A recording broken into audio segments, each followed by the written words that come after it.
Hello guys, welcome back on my YouTube channel. मेरा नाम रितु है और मैं अपनी स्कूल यूनिफॉर्म में हूँ। मेरे स्कूल की ये टीचर्स की यूनिफॉर्म है और हर वीक स्कूल में मोटिवेशनल स्पीच बच्चों के लिए टीचर्स रेडी करते हैं कि उनको एक मोटिवेट भी किया जाए। तो आज मेरा टर्न है, तो मैंने कुछ डिसाइड किया है, एक स्टोरी। तो मैंने सोचा पहले आप लोगों को भी ये सुना दूं। और क्योंकि वहाँ रिकॉर्ड नहीं कर सकते हैं, मैंने आपको पहले भी बताया है कि कॉन्फिडेंशियल है सारा। वहाँ कुछ इस तरीके का होता नहीं है कि वीडियो बनाओ, सेल्फी लो। वो भी स्कूल्स के अपने रूल्स हैं। तो मैंने कहा उसको मैं पहले ही अपना ही पर्सनल वीडियो बना के भेज देती हूँ, आप लोगों को सुना देती हूँ। और अगर पॉसिबल होगा वीडियो वहां पे बनता है तो मैं आपको लिंक कर दूंगी स्कूल का, तो वो ज्यादा इजी रहेगा। अदरवाइज ये तो है ही कि मैं आपको सुनाना चाहती हूँ। तो ये था कि हाँ, तो कुछ इस तरीके से है कि एक गांव में एक बूढ़ा आदमी और इसका बेटा रहता था। और वो बूढ़ा आदमी अपने बेटे से काफी परेशान था, क्योंकि उसका बेटा कुछ काम नहीं करता था, ना तो पढ़ाई करता था जिस उम्र में वो था, और ना कुछ इस तरीके का अपना करता था कि उसका जीवन में आगे सफल हो सके। अननेसेसरी या ये बेवजह इधर उधर घूमना और टाइम खराब करना और काम चोरी करना, जो भी वो बताता था उसमें। तो बहुत परेशान रहता था उसका उसका पिता। एक बार पिता ने ये सोचा कि चलो मैं अपनी बेटी को सबक सिखाता हूँ। तो उसने डिसाइड किया, नेक्स्ट मॉर्निंग उसने दूसरे दिन अच्छे से अपने बेटे को प्यार से बुलाया और कहा, जाओ एक कमरे में घड़ी रखी हुई है, उसको तुम ले आओ।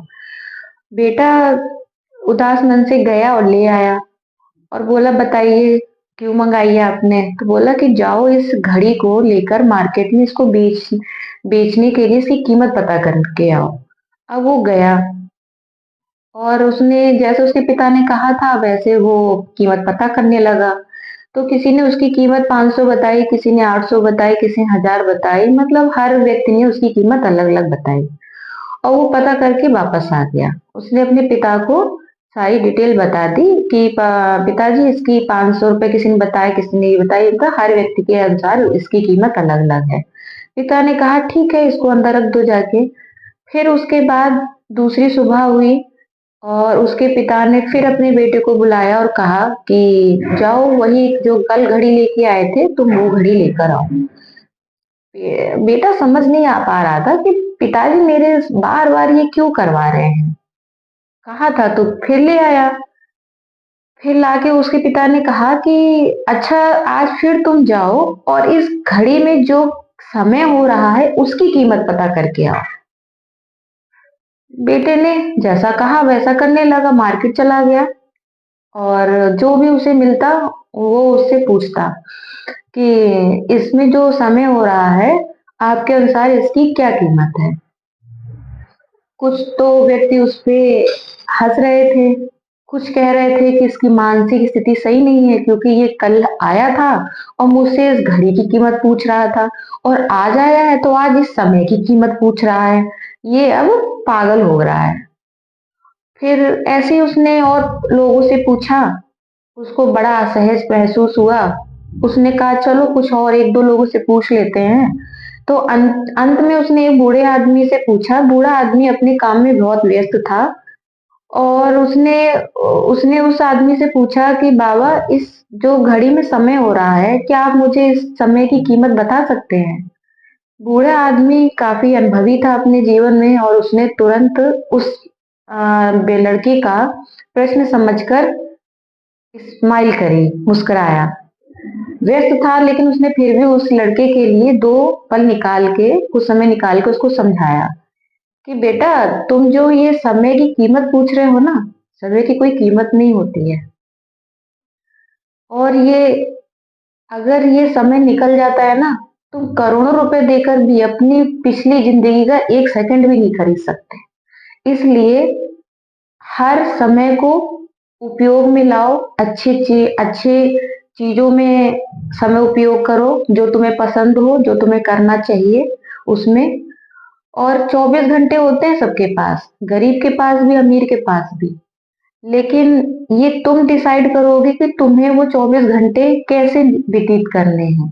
अच्छे काम अच्छे उपयोग चीज़ों में उपयोग करोगे तो जीवन सफल होगा, और बेवजह इधर-उधर अपना समय व्यतीत करोगे तो उसका कोई मतलब नहीं है, समय बीत जाएगा। समय की एक बात बहुत अच्छी है, एक बात बहुत बुरी है। बुरी ये है कि समय गुज़र जाता है, वापस नहीं आता। और समय की एक बात अच्छी ये है कि आप उसको उपयोग में ला सकते हो, अपनी सम उस उसको अपने जीवन में सफल बनाने के लिए कुछ अच्छा कर सकते हो। उस बूढ़े व्यक्ति की बातें सुन के उस लड़के की बुद्धि सी खुल गई, आँखें खुल गई, और उसने सोचा कि हाँ, मैं भी यही काम करता हूँ, मैं जीवन में मैं कुछ नहीं करता। तो वो गया और उसने अपने पिता को सब कुछ बता दिया। उसके पिता मन ही मन मुस्काए, बोले चलो इसको ये चीज़ समझ में तो आ गई जो मैं इसे समझाना चाहता था। और उसने अपने मन में निश्चय कर लिया कि आज के बाद से मैं अपनी चीज़ों में अच्छी चीज़ों में अपना समय उपयोग करूँगा। उसने पढ़ाई करी और आगे जाके वो सफल हुआ। और भी चीज़ें कर सकते हो आप लोग, जैसा आपको पसंद हो। तो बच्चों, समय की कोई कीमत नहीं होती है। आप उसको कभी खरीद नहीं सकते, आप उपयोग में ला सकते हैं। गुज़रा हुआ सभी कब कोई कोई वापस नहीं लाया है। तो अब आप सब लोगों को इसका शीर्षक बताना है, टाइटल ऑफ द स्टोरी, तो आप लोग वन बाय वन बताइए। तो इस तरीके से मैं अब आज बच्चों को स्टोरी सुनाने वाली हूँ, क्योंकि बच्चों को मोटिवेट करना बहुत ज़रूरी होता है, जिस उम्र में वो होते हैं। हम उनसे अनुभवी उम्र उम्र में होते हैं, बड़े होते हैं, तो हम लोगों को गुज़रे हुए समय के अनुसार सारी चीज़ें छोटी-बड़ी अनुभव के अनुसार पता होती रहती हैं। और छोटे बच्चे होते हैं, उनमें जितनी समझ डेवलप होती है, वो उतना ही समझ पाते हैं। तो हम लोग अपनी कहानी के माध्यम से या किसी जैसा बच्चों को अच्छी चीज़ों से समझाकर उनको मोटिवेट करते रहना चाहिए। तो आज मैं ये बताने वाली हूँ। आप लोग भी कमेंट करके बताइएगा कि स्टोरी कैसी लगी आपको। और मुझे स्टोरी बहुत अच्छी लगी, और क्योंकि मैंने भी ये पहले कहीं सुनी थी, तो मुझे यही डिसाइड किया कि आज मैं ये सुनाने वाली हूँ। और बस थैंक यू सो मच। और ये आप सब्सक्राइब करिए, लाइक करिए, शेयर करिए मेरे यूट्यूब चैनल को। और मैं बहुत कोशिश करती हूँ कि ये वीडियो अपलोड करूँ, लेकिन थोड़ा-सा बिज़ीनेस हो गई है लाइफ में, क्योंकि पहले मैं फ्री रहती थी, अब मैंने स्कूल जॉइन कर लिया है। स्कूल की टाइमिंग भी काफ़ी लंबी टाइमिंग है, 9 से साढ़े 4 बजे तक मेरा स्कूल रहता है।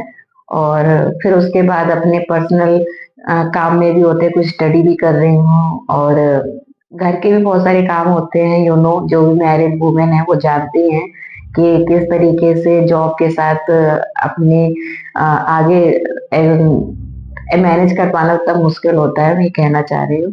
तो थैंक यू सो मच।